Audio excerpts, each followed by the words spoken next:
तो अब हम क्रिएट करते हैं 2D रिम लाइट। तो हम पहले 2D आउटलाइन में जाते हैं और ये जो सेटअप है यहाँ मैपिंग तक का, इसे हम कॉपी कर लेते हैं जिससे हमारा समय बचे।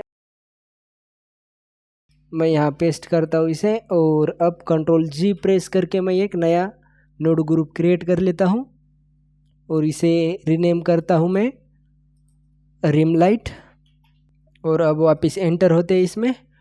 और अब मैं यहाँ ग्रुप इनपुट में इस शेडर को कनेक्ट कर देता हूँ, सॉरी ग्रुप आउटपुट में। इसके बाद इस मल्टीप्लाई को यहाँ कनेक्ट कर देता हूँ और इसे रीनेम करते हैं हम लेयर और मास्क के साथ, इस रिजल्ट को मास्क।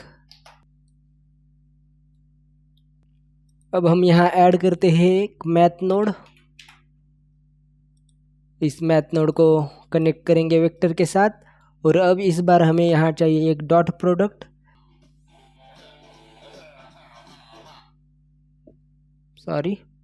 और अब हमें यहाँ चाहिए एक वेक्टर मैथ और इसे हम चेंज करेंगे डॉट प्रोडक्ट के साथ, डिवाइड नहीं, डॉट प्रोडक्ट, ओके। और इसे कनेक्ट कर लेते हैं इस मैथ नोड के अपर सॉकेट में। इसके बाद इस मैपिंग को हम कॉपी करके यहाँ पेस्ट करते हैं, ओह चल बाजू। और यहाँ टेक्सचर को हम नॉर्मल कर देंगे, यानी इसका टाइप। और अब हम इसे कनेक्ट करेंगे इस डॉट प्रोडक्ट के अपर वेक्टर के साथ। और अब हम यहाँ एक ऐड करेंगे वेक्टर रोटेट। वेक्टर रोटेट को हम कनेक्ट करेंगे यहाँ वेक्टर के साथ मैपिंग वाले।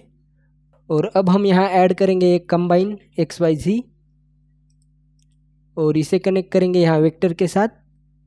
और यहाँ से एक्सिस को हमें चेंज करना है यूलर और यहाँ हम Z एक्सिस पे 0.5 वैल्यू सेट करेंगे।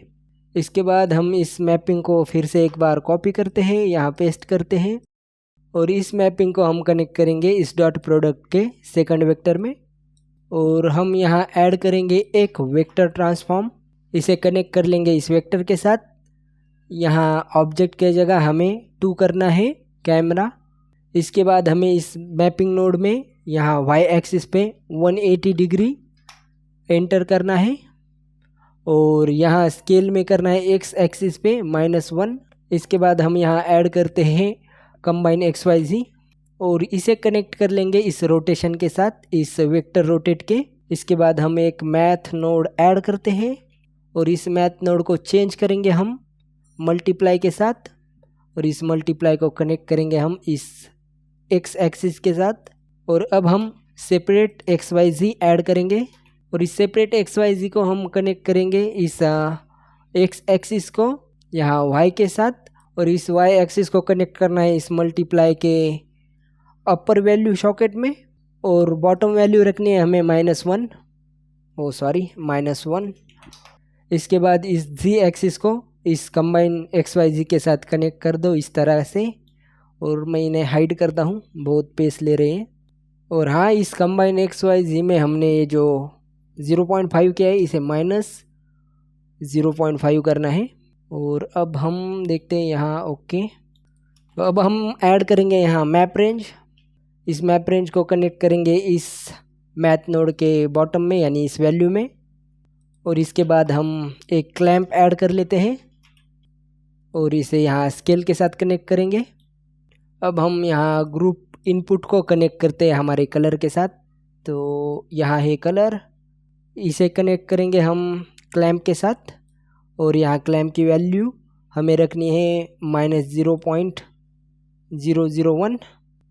इसके बाद यहाँ मैप रेंज में हमें फ्रॉम मैक्सिमम वैल्यू करनी है 2 और 2 मिनिमम करनी है -1 और 2 मैक्सिमम करनी है 4। इसके बाद इस वैल्यू को हम कनेक्ट करेंगे हमारे ग्रुप इनपुट के साथ और मैं इसे रीनेम करता हूँ रेंज। इसके बाद हम यहाँ से सब टाइप करते हैं फैक्टर, यहाँ से डिफ़ॉल्ट वैल्यू रखेंगे 0.5 and minimum value 0 and maximum 1। तो ये हो गया रेंज। इसके बाद हम इसे रीनेम करते हैं सॉफ्टनेस। सॉफ्टनेस की जो सब टाइप है उसे भी हम फैक्टर कर लेते हैं और यहाँ से डिफ़ॉल्ट और मिनिमम वैल्यू 0 और मैक्सिमम वैल्यू रखते हैं 1। और अब हम हमारा जो 2D रिम लाइट है उसका रोटेशन सेट करने के लिए यहाँ सेपरेट XYZ के साथ इस ग्रुप इनपुट को कनेक्ट कर देंगे और इसे हम रीनेम करते हैं रोटेट या फिर रोटेशन। और यहाँ से इसका सब टाइप हम करेंगे एंगल। ओके, यहाँ यूलर एंगल्स। इसके बाद यहाँ जो डिफ़ॉल्ट वैल्यू है वो रखता हूँ मैं 0.26 और सेकंड डिफ़ॉल्ट में रखेंगे -0.26 और थर्ड वाली डिफ़ॉल्ट वैल्यू 0 ही रखते हैं। मिनिमम मैक्सिमम जो है वैसे ही रखते हैं। और अब हम हमारा जो ग्रेटर दैन है उसके साथ इस ग्रुप इनपुट को कनेक्ट करते हैं और इसे रीनेम करेंगे हम इन्वर्ट। और यहाँ से मिनिमम डिफ़ॉल्ट वैल्यू 0 और मैक्सिमम वैल्यू 1 और यहाँ से सब टाइप फैक्टर। इसके बाद ये जो हमारा मल्टीप्लाई है इसका b जो इनपुट है इसे हम हमारे ग्रुप इनपुट के साथ कनेक्ट करेंगे और इसे रीनेम करेंगे हम ओपेसिटी। यहाँ से टाइप करेंगे फ्लोट और सब टाइप फैक्टर और यहाँ से मिनिमम 0 मैक्सिमम 1 और डिफ़ॉल्ट 1 वैल्यू सेट करेंगे। अरे हम यहाँ इसे कलर रीनेम करना भूल गए थे, आई थिंक कलर। ओके, तो ये कलर है। अब हम क्या बचा है, ओके, अब हमें चाहिए एक नॉर्मल, तो मैं यहाँ एक कलर मिक्स ऐड करता हूँ। इसके बाद हम इस कलर मिक्स को यहाँ वेक्टर के साथ कनेक्ट कर लेंगे, इस वाले वेक्टर ट्रांसफॉर्म के साथ। इसके बाद हमें चाहिए एक मैथ नोड, इसे हम चेंज करेंगे कंपेयर और इसे कनेक्ट करेंगे फैक्टर के साथ। इसके बाद वैल्यू और इप्सिलॉन 0। इसके बाद हम ऐड करते हैं एक सेपरेट XYZ। इसके बाद इस y आउटपुट को इस वैल्यू के इनपुट के साथ हम कनेक्ट करेंगे कुछ इस तरीके से। और यहाँ जो वेक्टर है इसे यहाँ कनेक्ट करते हैं और यहाँ रीनेम करते हैं नॉर्मल और यहाँ से वैल्यू हाइड कर देते हैं।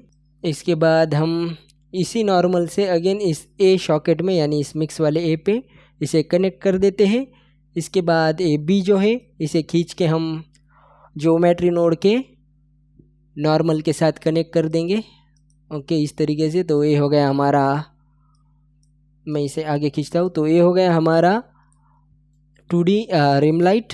तो मैं अब यहाँ आउटपुट भी कनेक्ट कर लेता हूँ। वो हमने तो आउटपुट पहले से ही ऐड किए हुए हैं, तो मैं यहाँ मास्क में जाऊँगा और अब इसे फ्लोट चेंज करूँगा इसका टाइप। तो ये बन गया हमारा 2D रिम लाइट। मैं अब आता हूँ बाहर, इसे रीनेम हमने पहले ही किया है। तो अब ये जो 2D रिम लाइट है इसे मैं कनेक्ट करता हूँ यहाँ हमारे इस लेयर के साथ और इसे मैं कनेक्ट करता हूँ हमारे फाइनल मटेरियल आउटपुट के साथ।